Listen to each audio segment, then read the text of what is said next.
Alors, les petits sixièmes, voici, enfin les grands sixièmes, nous allons faire des travaux pratiques. Nous allons mesurer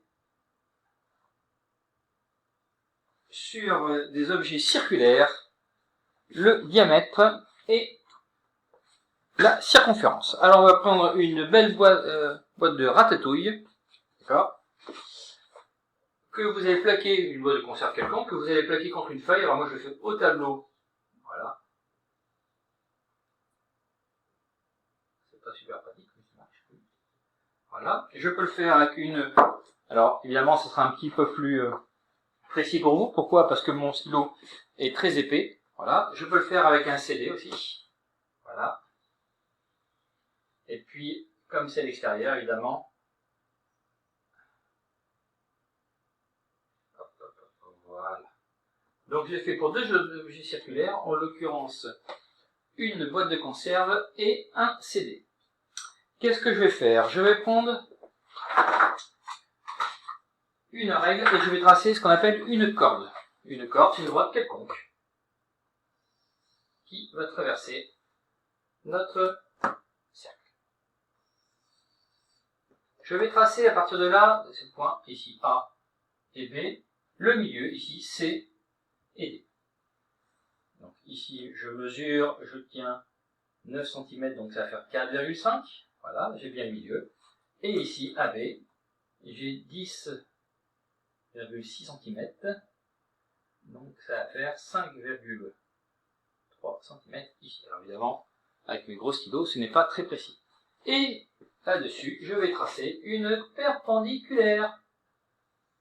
Donc je rappelle qu'une droite qui passe par le milieu d'un segment qui est perpendiculaire, ça s'appelle une médiatrice.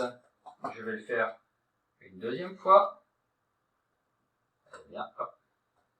Alors, je peux effectivement montrer que c'est le milieu comme ceci, ou comme ceci. Et à partir de là, ce segment ici, qui est déterminé, on va l'appeler par EF, voilà, et ici, je vais l'appeler GH, c'est ce qu'on appelle le diamètre. Donc on prend sa règle et on mesure. Donc ici, en l'occurrence, j'obtiens 10,5 cm. Alors, et de l'autre côté, je vais obtenir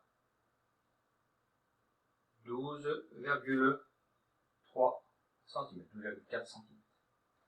Évidemment, vous, avec un crayon, ce sera beaucoup plus précis. Une fois que vous avez fait ça, vous devez mesurer la circonférence. Rien de plus simple. Vous prenez soit un mètre mesureur, c'est idéal, et si vous n'avez pas, vous prenez par exemple un fil USB, vous mettez autour, ou une corde, peu importe, mettez autour, vous repérez où ça se rejoint, et cette longueur-là correspond, attention, voilà, cette longueur-là correspond à la circonférence, et vous mesurez avec une règle. Pour un CD, vous allez voir, c'est beaucoup plus délicat. Lorsque je prends mon CD, alors à plat, on peut le faire, mais c'est beaucoup plus délicat, c'est quand même possible. Voilà. On peut le faire comme ceci. Le deuxième moyen, c'est, regardez bien, je prends un repère, ce que vous voyez sur mon écran, je vais baisser légèrement. Voilà. Ici, et je vais faire rouler, sans faire glisser. C'est le même principe que pour la roue de vélo, où on mesure ce qu'on appelle la circonférence. Et quand je tiens ça, je tiens effectivement la circonférence. Allez, vous me faites ça 3 ou 4 fois, et en fait vous faites le rapport des longueurs. Vous verrez que peut-être que ça sera légèrement différent de ce que vous allez attendre, mais ça doit être autour d'une valeur de 3. D'accord? Voilà, je vous remercie.